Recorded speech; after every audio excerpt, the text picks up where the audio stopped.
So in 1965, the meat consumption per capita was 24.2 kilograms.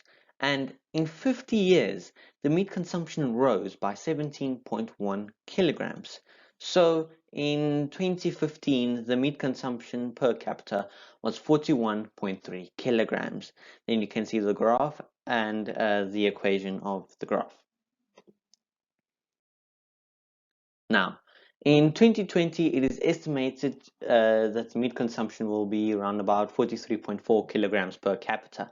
So in 2030, the meat consumption will be 46.3 kilograms per capita. And is this a sustainable source? No, it is not.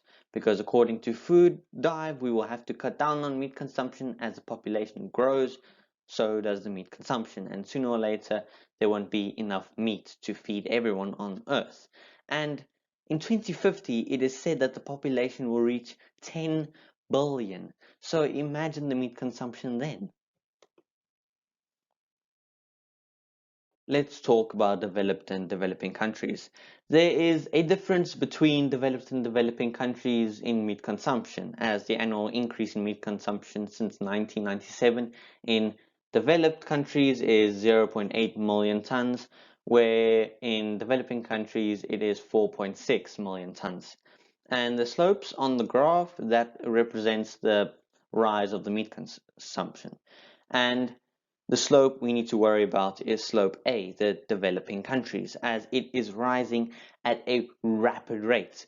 And in just 24 years, it is almost double the meat consumption than in developed countries. So the action plan to uh, lower the meat consumption is just let everybody eat less meat. Well, that's obvious. Um, so there are many ways to do this. Like according to Food Euro, we can make meat your side dish or get into casseroles, make chicken and pork your go-tos, try meat and non-meat combos, and make one dinner a week or month meat-free. And then there are many other sites that you can visit with explanations and ways of reducing your meat consumption. Now,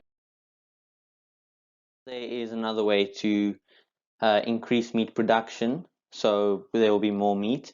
That is deforestation, because it allows for the opportunity uh, for animals to graze.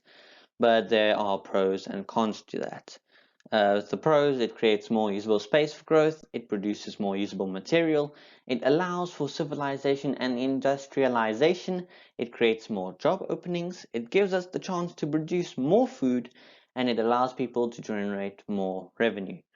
But the cons, it increases in carbon dioxide, limited resources, extinction, flooding, and climate change.